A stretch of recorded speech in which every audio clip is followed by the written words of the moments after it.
falleciendo allá en Estados Unidos. Aquí estaban celebrando, o sea, inaugurar este lugar como un restaurante del gobierno. Hola a todos mis viajeros y traveleros, bienvenidos nuevamente al canal. Mi nombre es Evelyn y en el video de hoy vamos a continuar recorriendo la ciudad de Varadero, especialmente aquellos sitios más recomendados por Google, TripAdvisor y Internet en general para visitar, así que no te pierdas esta nueva aventura. Pero quédate hasta el final porque te voy a estar compartiendo un sitio exótico de Varadero y mi favorito, que tiene una historia muy interesante, pero su final me choca muchísimo.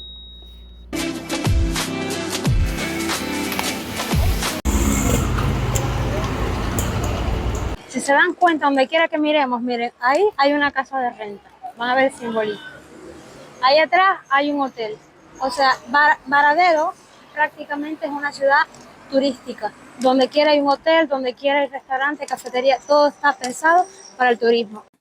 Y aquí estamos llegando al Parque Hossone. Vamos a ver si está abierto para mostrarles.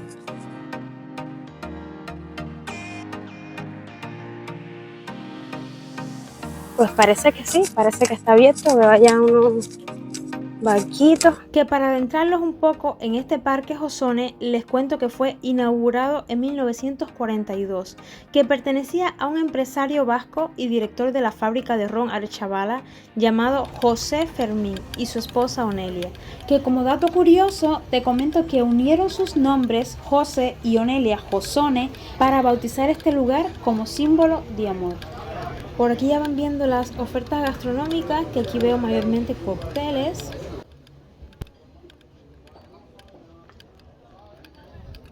Y esta laguna que ven aquí es uno de los principales atractivos. Es una laguna natural. Y eso que ven allá en el centro es la isla del lago. Imagínense una mini isla dentro de una pequeña laguna. Luego aquí tienen este otro restaurante de comida italiana.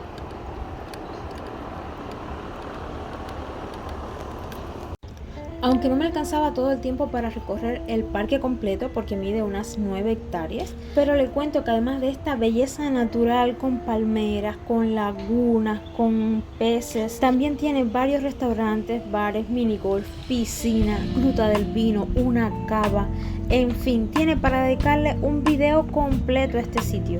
Otro dato curioso y que me quedó pendiente de compartirles fue el túnel que conectaba la primera avenida con la playa y que ahora conecta con el Centro Internacional de Buceo. Bueno, ya vamos saliendo de aquí del Parque Hossone. La instalación es bastante grande, aunque solo caminamos realmente alrededor de la entrada y el lago, donde el principal atractivo son los botecitos que cuestan 300 pesos media hora.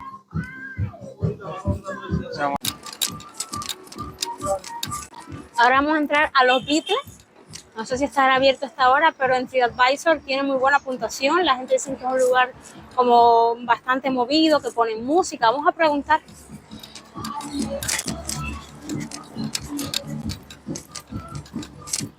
A ver. Como un bar-restaurante.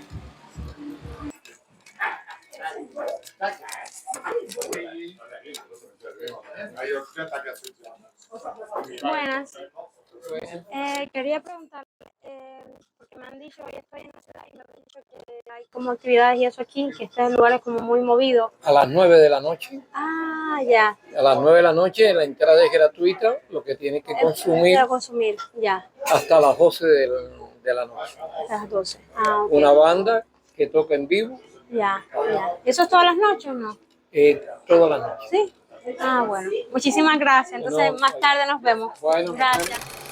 Uno de los lugares que deberías visitar si vienes a Varadero es la mansión Xanadu. Si eres amante de la historia, de estas cosas enigmáticas, esto es un lugar para ti. Al menos así lo veo.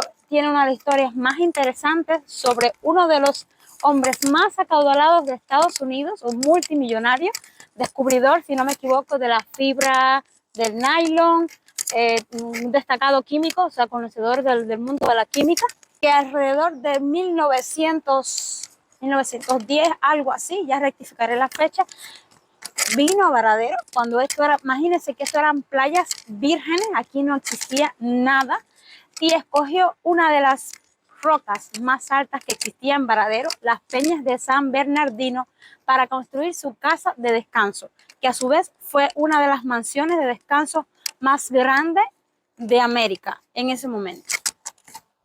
Acompañado además de un campo de golf que él mismo se encargó de mandar a construir, un campo de golf profesional que en aquel momento contaba con 9 hoyos, en este momento tiene algo así como 18 hoyos, pero además te voy a enseñar todo lo que lleva por dentro esta casa. Miren, parece un sueño, un sueño. Miren allá la playa. Todo eso que ustedes ven ahí, todo el trabajo de la carpintería, son maderas preciosas traídas desde el oriente del país, caoba, cedro, además con diseños inspirados en el mar. Dentro les voy a mostrar un poco más. Miren, aquí estamos viendo el recibidor, las escaleras. Este viene siendo el salón principal.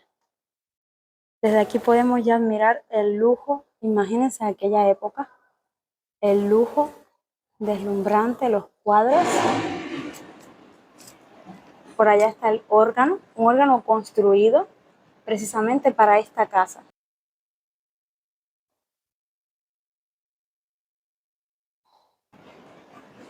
El elevador, que aún funciona. Eso que ven allá abajo es una cava de vino. De hecho, allá abajo incluso hay mesa y todo, donde me imagino que Irene se sentaba con sus amigos a compartir.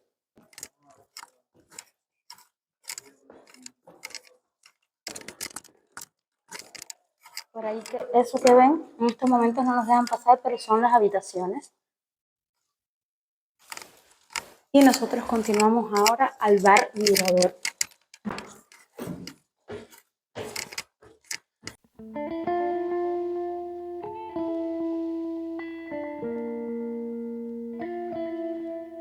Cada vez que regreso a este lugar siento que estoy viajando en el tiempo. Me imagino a Irene cuando vio esta casa totalmente construida alrededor de 1930 y se sentaba aquí en su mirador a apreciar esta belleza. Imagínense que no existían hoteles en aquel entonces, incluso esas ventanas no son originales, era totalmente abierto, o sea, si llovía nos mojábamos. Otro dato curioso es que dicen que la casa vista desde el mar parece un barco. Pero además, la música para él. El órgano que les mostré ahí abajo se escuchaba a lo largo de un corredor que existe, a lo largo del primer piso, segundo piso, tercer piso. La música provenía del sótano. El órgano está ubicado realmente en el sótano. Y se escuchaba entonces en todo el salón. Creo que nos merecemos tomar algo al estilo de Irene. No sé, ¿qué ustedes quisieran? ¿Daiquiri, mojito? ¿Qué prefieren? Vamos a pedir algo en la barra. Dígame si no es paradisíaco. Creo que vamos a esperar el atardecer aquí.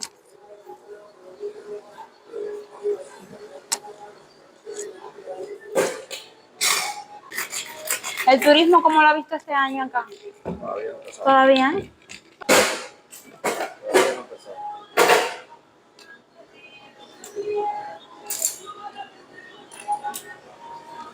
Muchas gracias. Caipiriña. Vamos a tomarnos un caipiriña. Mire. Salud.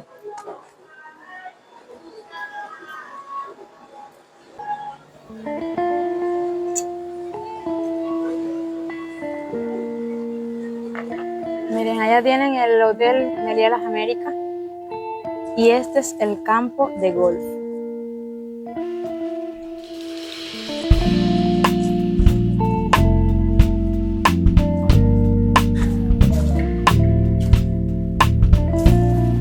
Yo quería mostrarles también esta parte de la terraza acá afuera que tiene la casa, pero bueno, tenemos esto bloqueado porque la casa continúa aún en reparaciones.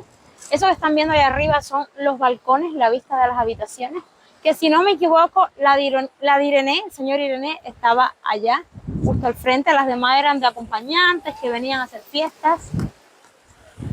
Tuve la oportunidad de dormir en esta casa, en esta mansión, hace unos 2 años atrás, antes del COVID.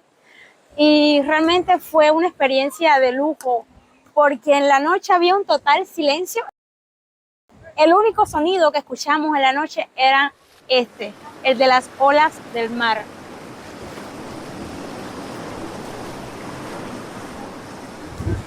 Ese caminito que ustedes ven aquí, que termina justo ahí, realmente era más largo.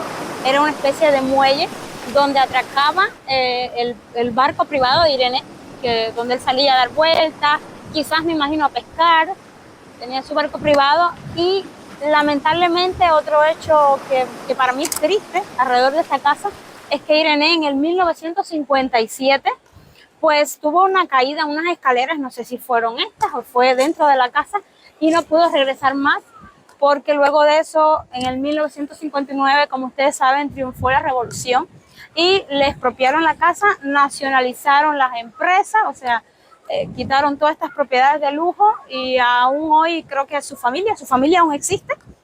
Es muy triste, le digo, porque o sea, fueron muy pocos los años que disfrutó. Imagínense que la casa terminó de ser construida en 1930 y en 1957 pues él sufre esta caída y no puede regresar más. Y lamentablemente el día que fallece, pues fue el día que fue inaugurado este lugar. De hecho fue inaugurado como un bar, como un restaurante Las Américas. Y mientras Irene estaba falleciendo allá en Estados Unidos, aquí estaban celebrando, o sea, inaugurar este lugar como un restaurante del gobierno. Es triste, esa parte de la historia me choca. Y este es un hecho que conecta la mansión Xanadu con el Parque Ozone, porque en el caso del parque pasó a manos del gobierno en 1963, cuando sus dueños abandonaron el país. Bueno, déjame en los comentarios qué te ha parecido el video de hoy y cuál ha sido tu sitio favorito. Pero desde allá te adelanto que también vamos a estar haciendo una especie de segunda parte, porque te voy a estar mostrando la vida nocturna en Varadero.